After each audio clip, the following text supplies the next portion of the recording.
तीसरी क्लास का result announce हुआ। आसिया फर्स्ट जबकि नाइला सेकंड आई। बाकी तमाम बच्चियां पास हो गईं। कुछ बच्चियों ने तालियां बजाईं, बाकी घरों को रुखसत हो गए। पापा जान, मेरे पेपर्स उन सब से अच्छे हुए थे। मैंने पेपर्स के बाद उनसे सवालों के जवाब पूछे थे और इनमें से अक्सर गलत थे। उनका होमवर्क भी मुकम्मल नहीं होता था और कापियों की हालत भी खराब होती थी। राबिया ने एक ही सांस में कहा। बेटा जानी, तुम्हें पता है प्राइवेट स्कूलों में ऐसे ही होता है, रिश्तेदारियां और सिफारिश काम आती है। फर्स्ट आने वाली स्कूल की मालिक की बेटी और सेकंड आने वाली अजीजा है। असल में वो अपने पांव पर खुद ही कुल्हाड़ी मार रही हैं। इसमें तालिब इल्म का नुकसान है। मगर पापा जान, उन्हें ऐसा नहीं करना चाहिए, राबिया ने कहा। वो मजबूर हैं। शायद उनकी ये सोच हो कि उनके बच्चे फर्स्ट ना आए तो उनकी इज्जत ना होगी। वो डरते हैं कि उनकी नाक नीची ना हो जाए।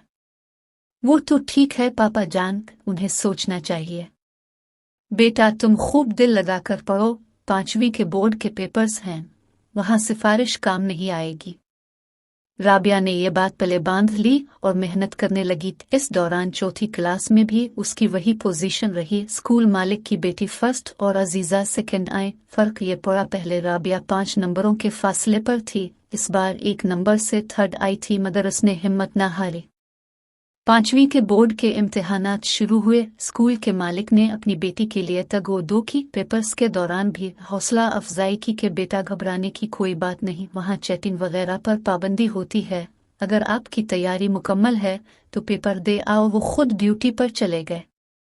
पेपर शुरू हुए। जब रिजल्ट आया तो राबिया प्राइवेट स्कूलों में सेकंड आई, जबकि वो सालों से फर्स्ट सेकंड आने वाली तालिबात सिर्फ पास हुई। आज राबिया बहुत खुश थी कि वो सेकंड आई है। इसको मेहनत का फल मिल गया। देखा साथियों, इल्म ही तालिब इल्म की सिफारिश है।